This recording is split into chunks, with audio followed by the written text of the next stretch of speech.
Chapter number 8 cell structure and function. So last में हमने amoeba के बारे में बात की थी। शेप ऑफ सेल्स में हमने अलग अलग टाइप के शेप्स के बारे में अब हम बात करेंगे। लास्ट में हमने अमीबा का एक एग्जांपल लिया था कि अमीबा जो है वो स्यूडोपोडिया यानी नकली पैर का इस्तेमाल करके खाना जो है फूड कैप्चर करता है एंड मूवमेंट करता है। So now a white blood cell in human blood is another example of a single cell which can change its shape. White blood cell यानी श्वेत कण भी हम बुला सकते हैं उसे। श्वेत कण जो हमारे शरीर में होते हैं वो एक सिंगल सेल का एग्जाम्पल है जो उसकी शेप जो है वो चेंज कर सकते हैं। But while WC is a cell, amoeba is a full-fledged organism capable of independent existence. So जो white blood cells है WBC वो सिर्फ एक सेल ही है, पर अमीबा जो है वो फुल फ्लेज्ड यानी विकसित हुआ पूरा विकसित एक ऑर्गेनिज्म है जो कि इंडिपेंडेंट है। जो WBC है वो सिर्फ बॉडी का एक सेल है, बट अमीबा पूरा बॉडी है। अमीबा एक ही सिंगल सेल्यूलर है यानी यूनिसेल्यूलर जो हम बुलाते थे वो पूरा विकसित हुआ एक अलग ही ऑर्गेनिज्म है। What shape would you expect in organisms with millions of cells? Figure 8.4 ABC shows different cells such as blood, muscle and nerve of human beings. So आप क्या एक्सपेक्ट करते हैं कि जो बड़े एनिमल्स होते हैं उसकी यानी बड़ी जो ऑर्गेनिजम्स होती है उसमें कितने टाइप्स के सेल होंगे, कौन से साइज में शेप में सेल होंगे। सो आपको फिगर में यहाँ पर ABC में दिखाया गया है। अलग अलग टाइप के अलग अलग शेप्स के सेल्स बताए गए हैं। ब्लड में कौन से शेप के सेल्स होते हैं, मसल्स में एंड नर्व में, चेतातंत्र में, नस में, मसल्स में, सब में डिफरेंट शेप के सेल होते हैं। सो वो हमें यहाँ पर बताया गया है। The different shapes are related to their specific function. So अलग अलग शेप के जो कोश होते हैं उसके कार्य भी अलग अलग होते हैं। Generally cells are round, spherical और elongated. Some cells are long and pointed at both ends. They exhibit a spindle shape. Cells sometimes are quite long. Some are branched like the nerve cell or a neuron. So यहाँ पर अलग अलग type के shape के बारे में अलग अलग टाइप के सेल के बारे में बताया गया है जो शेप में अलग अलग होते हैं। कई राउंड होते हैं, कई सेल्स होते हैं वो लॉन्ग होते हैं, कई दोनों साइड से पॉइंटेड होते हैं। सो अलग अलग टाइप के सेल्स के बारे में यहाँ पर बताया गया है फिगर्स में। Figure A, B and C जो फर्स्ट में है वो रेड ब्लड सेल्स है।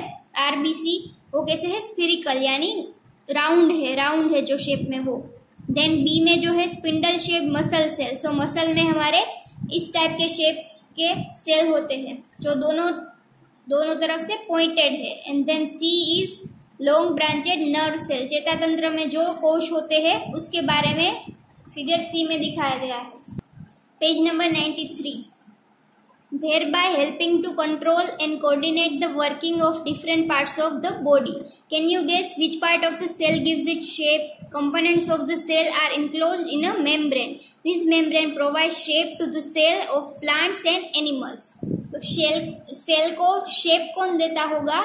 सो उसे जो सेल्स है हमारे बॉडी में उसमें हमने देखा कि कई टाइप के अलग अलग शेप्स के सेल होते हैं अलग अलग बॉडी के पार्ट्स में। सो इसे शेप कौन देता होगा? तो उसे कौन देता है शेप? मेम्ब्रेन यानी आवरण। जो कोशावरण है वो सेल्स को शेप देते हैं। प्लांट्स एंड एनिमल्स में जो सेल्स होते हैं उसे शेप कौन प्रोवाइड करता है? Membrane. Cell wall is an additional covering over the cell membrane in plant cell. So cell wall यानी कोश की जो दीवार होती है वो सेल मेम्ब्रेन यानी कोश आवरण के ऊपर एक अलग कवरिंग होती है। जो मेन उसे शेप देता है वो सेल मेम्ब्रेन होता है, बट जो सेल वॉल होती है वो सेल मेम्ब्रेन के ऊपर उसे कवर करती है। It gives shape and rigidity to this cells. Bacterial cell also has a cell wall. So cell membrane होती है वो क्या करती है? सेल को शेप देती है एंड रिजिडिटी यानी दृढ़ता देती है सेल्स को। बैक्टीरियल जो सेल होती है, बैक्टीरिया के कोशों में जो दीवार होती है बैक्टीरिया के कोशों में भी सेल वॉल होती है यानी कोश दीवार होती है। Now size of cells. The size of cells in living organisms में be as small as the millionth of a metre और may be as large as a few centimetres. Living organisms में जो सेल्स की size है वो कैसी हो सकती है, एक मीटर के मिलियंथ हिस्से जैसी हो सकती है यानी माइक्रोमीटर और माइक्रोन, या फिर as large as a few centimeters या सेंटीमीटर्स जितनी बड़ी हो सकती है यानी बहुत ही छोटी संख्या में भी हो सकते हैं सेल्स, या फिर बड़े ही लार्ज अमाउंट में, बड़े ही ज्यादा संख्या में भी हो सकती है। However, most of the cells are microscopic in size and are not visible to the unaided eye. So, जो सेल्स होते हैं वो माइक्रोस्कोपिक होते हैं यानी बहुत ही सूक्ष्म, जो नरी आंखों से नहीं देखे जा सकते।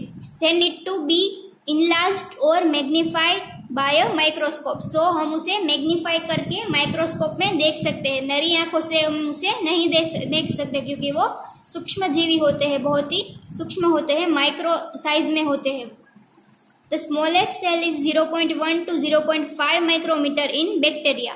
The largest cell measuring 170 mm into 130 mm is the egg of an ostrich. So हमें यहाँ पर दिखाया गया है कि सबसे छोटा सेल एंड सबसे बड़ा सेल कौन सा है साइज में। सबसे छोटा कौन सा है जो बैक्टीरिया में पाया जाता है वो 0.1 to 0.5 माइक्रोमीटर होता है वो। एंड सबसे बड़ा कौन सा है सेल जो ऑस्ट्रिच के एग में होता है वो। The size of the cells has no relation with the size of the body of the animal or plant. It is not necessary that the cells, size of cells जो है उसे body के size से कोई भी relation नहीं है, कोई भी वास्ता नहीं है। It is not necessary that the cells in the elephant be much bigger than those in a rat. The size of the cell is related to its function. For example, nerve cells both in the elephant and rat are long and branched. They perform the same function that or transferring messages. ऐसा नहीं है कि जो बड़े animals होते हैं यानी elephant में उसमें जो कोश है वो ज्यादा काम करते हैं, एंड जो रेट यानी छोटे जो एनिमल्स होते हैं उसमें कोश जो है वो ज्यादा काम नहीं करते। ऐसा बिल्कुल नहीं है। सभी ऑर्गेनिजम्स में जो सेल है वो एक ही तरीके का फंक्शन करते हैं, साइज में कम हो फिर भी फंक्शन उसका सेम ही होता है। फॉर एग्जाम्पल आपको दिया गया है नर्व सेल, जो चेता तंत्र में चेताकोश होते हैं वो क्या करते हैं, ट्रांसफर करते हैं मैसेजेस, जो हमारे दिमाग में से जो मैसेजेस वो है वो ट्रांसफर करते हैं। तो वो सभी एनिमल्स में एक ही तरीके का काम करते हैं यानी ट्रांसफर करना मैसेजेस।